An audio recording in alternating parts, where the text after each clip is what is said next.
আসসালামু আলাইকুম। আজকে আমি রান্না করছি দেশি মুরগি দিয়ে আলু। রান্নার জন্য যা যা প্রয়োজন আমি সব উপকরণ নিয়ে নিয়েছি, আপনারা দেখতেই পাচ্ছেন।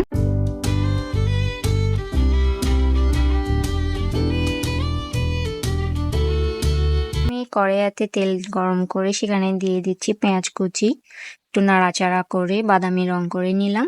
তারপরে দিয়ে দিচ্ছি সেখানে দারচিনি, এলাচি, তেজপাতা, সেগুলো ভালো করে মিক্স করে নিলাম। ভালো করে মিক্স করা হয়ে গেলে দিয়ে দিলাম হলুদ দেওয়ার পর একটু পানি দিচ্ছি যাতে হলুদের গন্ধটা না থাকে। ভালো করে মিক্স করে নিচ্ছি। মিক্স করা হয়ে গেলে দিয়ে দিচ্ছি সেখানে মরিচ,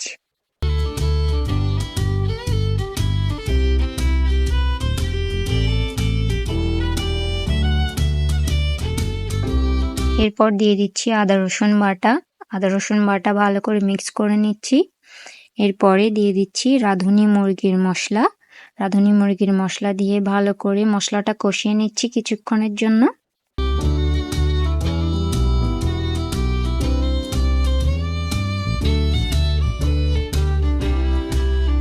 দিয়ে দিচ্ছি পরিমাণ মতো লবণ, তারপর আরেকটু নাড়াচাড়া করে নিচ্ছি। এরপরে দিয়ে দিব ধনিয়া পাতা কুচি দিলে মাংস রান্নার পরে ঝোলটা খেতে অনেক সুস্বাদু হবে। মশলাটা কষার জন্য কিছুক্ষণ ঢাকনা দিয়ে রেখে দিচ্ছি। দেখুন মশলা থেকে তেল বের হয়ে এসেছে। এবার আমরা মাংসগুলো একে একে দিয়ে দিচ্ছি। আলু মাংস একসাথে সব কিছু দিয়ে দিবেন একসাথেই, কারণ আলু সেদ্ধ হতে একটু সময় লাগে। একটু নাড়াচাড়া করে ঢাকনা দিয়ে দিবেন যাতে আলু আর মাংসটা একটু কষে।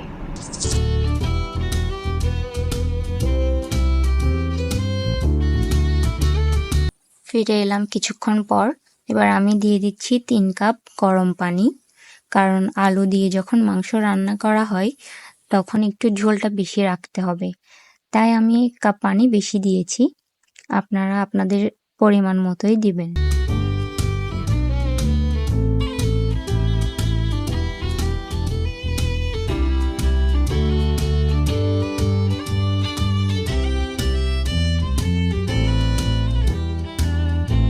একটু ঘ্রাণের জন্য দিয়ে দিচ্ছি কাঁচামরিচ। কিছুক্ষণ পর পর এসে চেক করতে হবে আলুটা সেদ্ধ হয়েছে কিনা। আমি দেখে নিচ্ছি আলুটা সিদ্ধ হয়েছে কিনা। প্রায় অনেকটা সেদ্ধ হয়ে এসেছে, একটু পরেই নামিয়ে নিব। আলুটা সেদ্ধ হয়ে গেছে, দেখতেই পাচ্ছেন কতটা লোভনীয় হয়েছে। এখন আমি চুলা থেকে নামিয়ে রাখবো। এটাই আমার রান্নার শেষ লুক।